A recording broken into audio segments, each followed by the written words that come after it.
Assalamualaikum warahmatullahi wabarakatuh. Alhamdulillahirabbil alamin.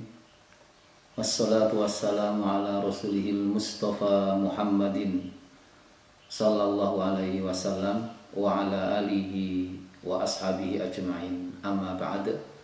Ikhwatal iman, ayyuhal mustami'un wal mustami'at, as-shaimin was-shaimat, para pemirsa dan pendengar yang berbahagia. Alhamdulillah, pada Ramadan tahun ini Allah memperkenankan kita untuk bertemu dalam kajian Ramadan. Pada kesempatan ini kita masuk kajian yang kelima, cabang-cabang iman. Ada 78. Hari ini insya Allah kita kaji nomor 25, 26, 27, 28, 29, dan 30.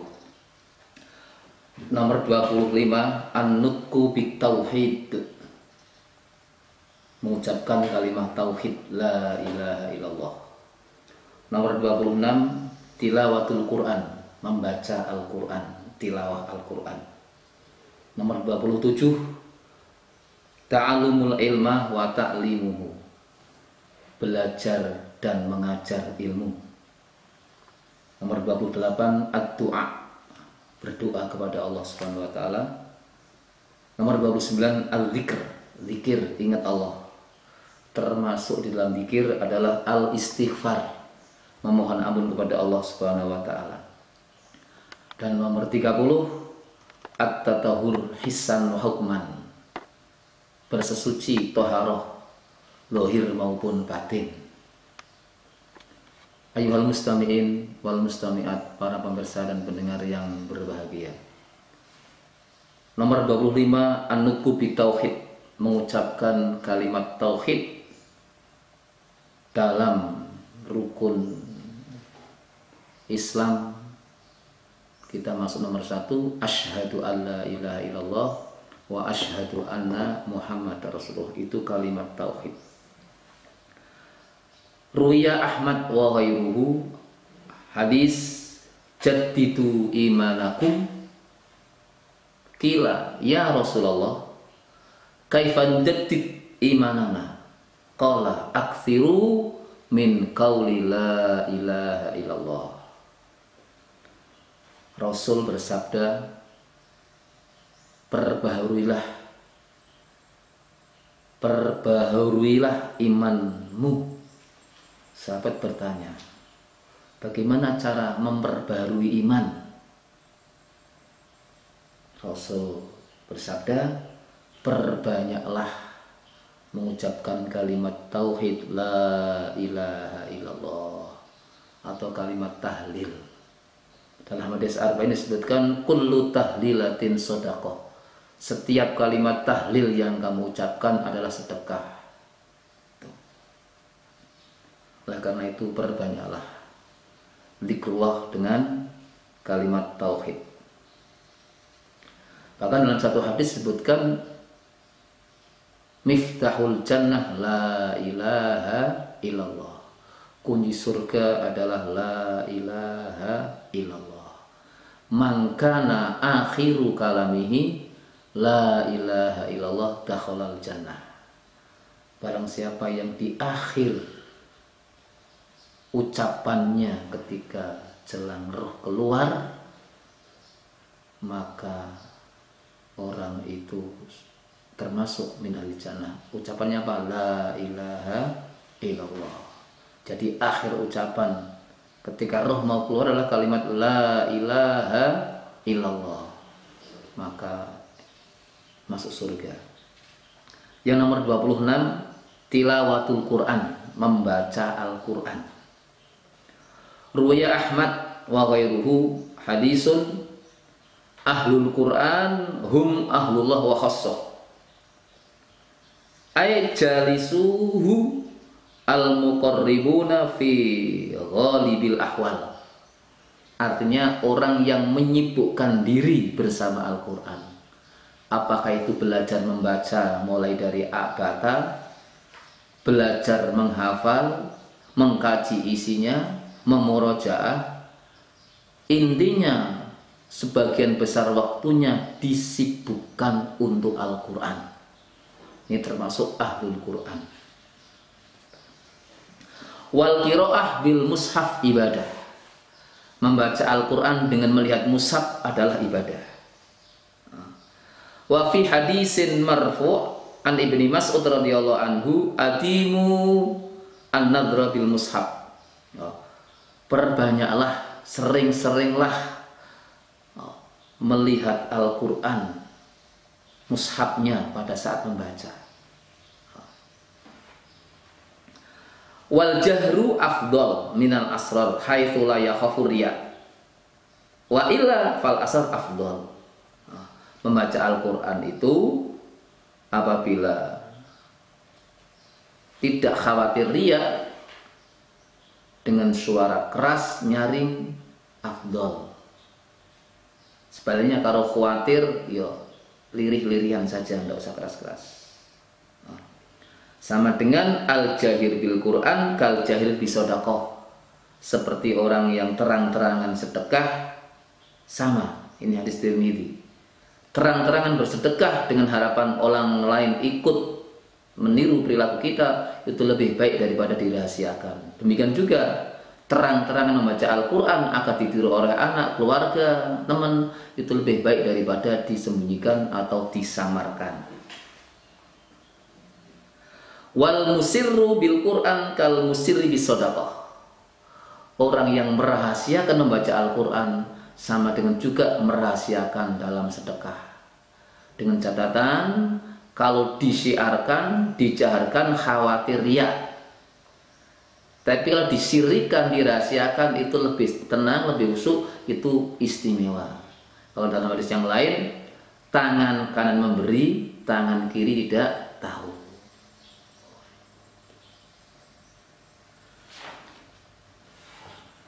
Waman arada an ya'simahullahu min fitnatid dajjal falyuhaffid asru ayat min awali suratil kahf.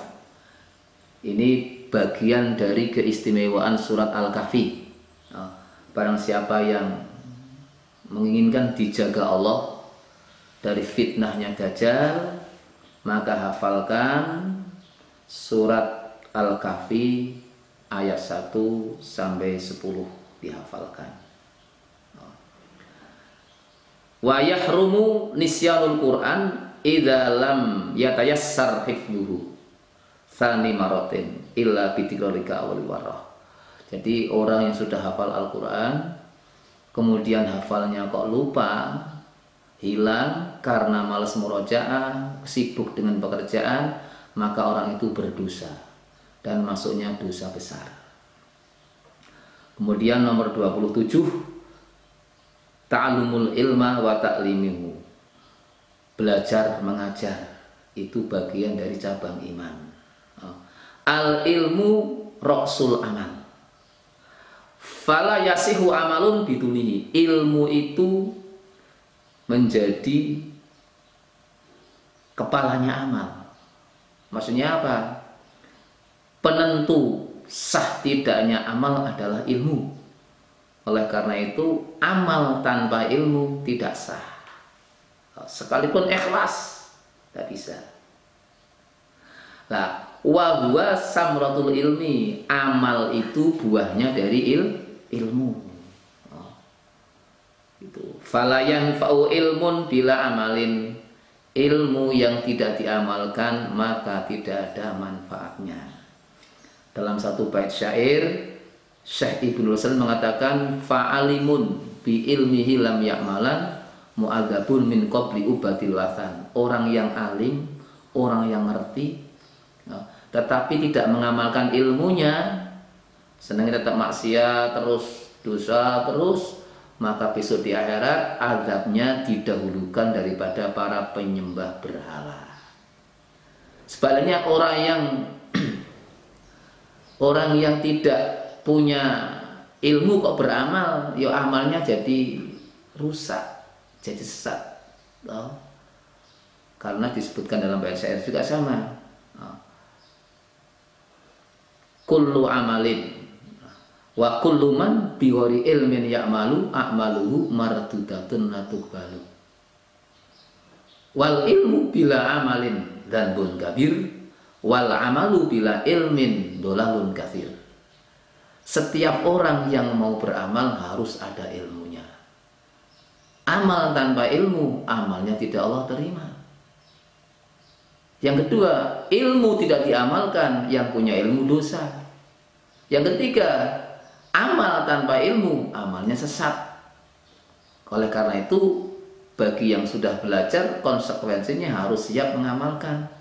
Dalam hadis yang sahih Rasul bersabda, kunu lil ilmi ru'at wala takunu lahu ru'at. Ini hadis sahih Imam Abu Dawud. Jadilah Anda itu seorang muslim yang pandai cerdas mengamalkan ilmu. Tidak cukup hanya mengkaji, memahami dan menghafal saja. Jadi antara santri, guru, ustadz, kiai punya tanggung jawab masing-masing. Mengajar, mau diajar, mengamalkan ilmunya. Qala Allah Ta'ala fas'alu ahlal dzikri in kuntum la ta'lamun. Bertanyalah kepada orang yang tahu kalau memang kamu belum tahu. Tuh. Nah, urutan ilmu di sini disebutkan wa afdaluhu usuluddin, ilmu usuluddin yaitu ilmu akidah. Baru tafsir, yang kedua ilmu tafsir Al-Quran. Otomatis ketika kita mau belajar ilmu tafsir, diawali dengan belajar dulu membaca Al-Qurannya. Sudah lancar baru ke tafsirnya. Fal hadis, yang ketiga baru ilmu hadis. Fa usul fiqh, yang keempat ilmu usul fikih. Tsummal fiqh, kemudian yang nomor 5 ilmu fikih.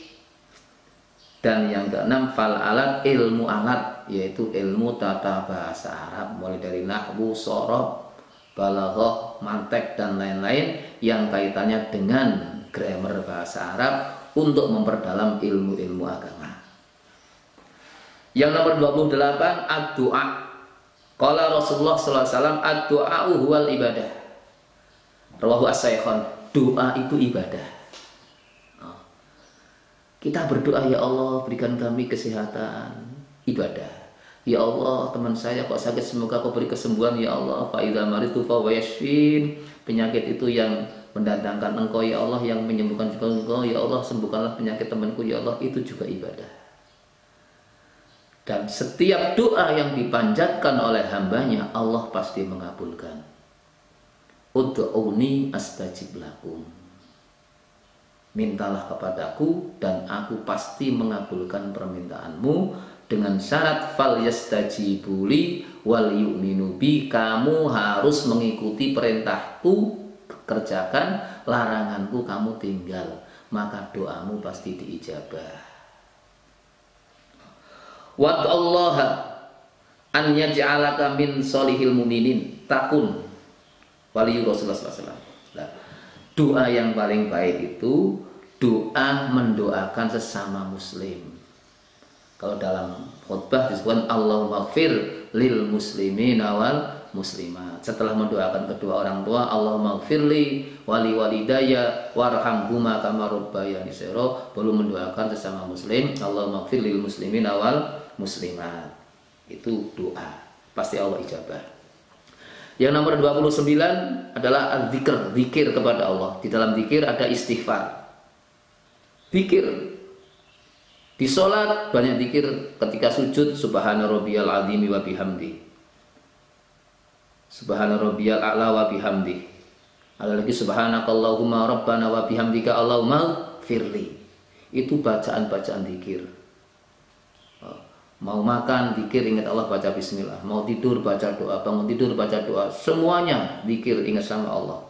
Qiyaman wa qu'udan wa ala junubihim. Itu yang disebut dengan ulil albab, alladzina yadhkurunallaha qiyaman wa qu'udan wa ala junubihim wa yatafakkaruna fi khalqis samawati wal ard. Dan yang terakhir at-tatahhur, Nomor 30, bersesuci atau toharoh. Hisan itu sesuci yang tidak bisa dilihat, yaitu maknawi. Contohnya bil wudu, dengan wudu. Mandi janabat itu hisan. Hisan itu aja enggak. Adapun yang hukumnya, contohnya apa? Yang hukumnya sesuci masuk dalam hukman, bukan hisan ya.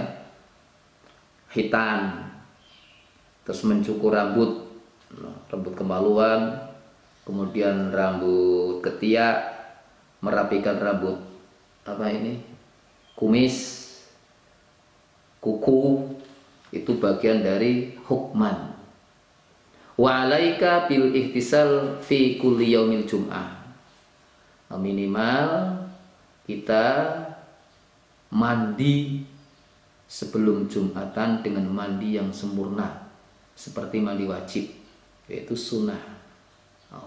Itu bagian dari sunnah. Hakun alal kulli muslim an yahtasila fi kulli sabati ayam. Jadi paling tidak seorang muslim itu seminggu mandi sekali kalau dia punya janabat harian, mandi Jumat. Demikian, semoga bermanfaat. Kalau punya mohon maaf. Subhanakallahumma wa bihamdika asyhadu an la ilaha illa anta astaghfiruka wa atubu ilaik. Assalamualaikum warahmatullahi wabarakatuh.